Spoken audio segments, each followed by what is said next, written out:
The 2026 FIFA World Cup isn't just bigger, it's completely different. For the first time ever, 48 teams will compete instead of 32. There are more matches, more countries, a brand new knockout round, and several rules that could completely change how your favorite team reaches the final. If you don't understand these rules, the tournament is going to feel confusing. So, in the next 5 minutes, we're explaining every major 2026 World Cup rule you need to know. Let's start with the biggest change. The tournament now has 48 teams. For nearly 3 decades, the World Cup featured 32 nations. Now, FIFA has expanded it to 48. Why? The goal is simple. Give more countries a chance to compete on football's biggest stage. That means more continents are represented, more underdog stories, and millions of more fans watching their nation play in a World Cup. Sounds great, right? Well, this one change affects almost every other rule in the tournament. Here's where it gets interesting. Instead of 8 groups, there are now 12. Each group still contains 4 teams. Every team plays 3 matches. A win earns 3 points, a draw earns 1, a loss earns none. So far, nothing new. But qualifying for the knockout stage is where everything changes. The top 2 teams from every group automatically qualify. That's 24 teams. But the round of 32 needs, 32 teams. So where do the other 8 come from? The 8 best third-place teams across all 12 groups also advance. In theory, finishing third used to mean elimination. In practice, it might now be enough to keep your World Cup dream alive. That means every goal matters, every yellow card could matter.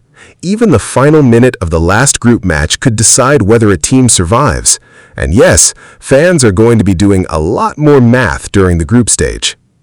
Now let's talk about the biggest structural change, the round of 32. Previous World Cups went straight from the group stage to the round of 16. Not anymore. Because there are more qualified teams, an entirely new knockout round has been added. That means the eventual World Cup champion must now win 1 extra knockout match.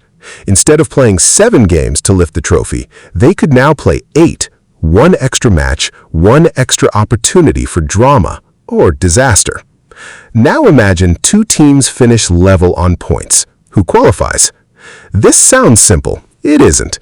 First, FIFA looks at goal difference. If that's tied, goals scored. Still tied? Then head-to-head results between those teams.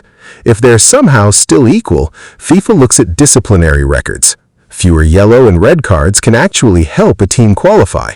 And if everything is still identical, yes, the final decision can literally come down to a random draw. It's incredibly rare, but it's possible. Now let's move to what happens during a match.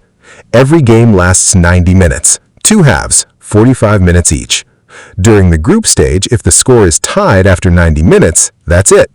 Each team gets 1 point. But knockout football is different. If the score remains level after full time, the match goes to 30 minutes of extra time. Still tied? Penalty shootout. One team celebrates, the other goes home. Simple.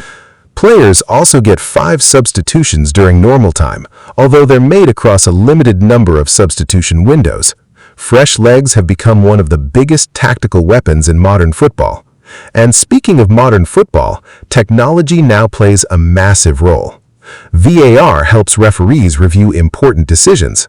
Semi-automated offside technology tracks player positions much faster than before. Goal line technology instantly tells the referee whether the ball fully crossed the line. You know the type, those goals where everyone starts celebrating while defenders desperately clear the ball. Now there's almost no guessing. The technology knows before the replay even finishes. Finally, let's talk about discipline. Yellow cards are warnings. 2 yellow cards in the same match become a red card. A straight red sends a player off immediately, and suspended players miss the following match. But here's something many fans don't know. Yellow cards don't stay forever. They are cleared at a certain stage of the knockout rounds, preventing players from missing the final because of old bookings collected earlier in the tournament.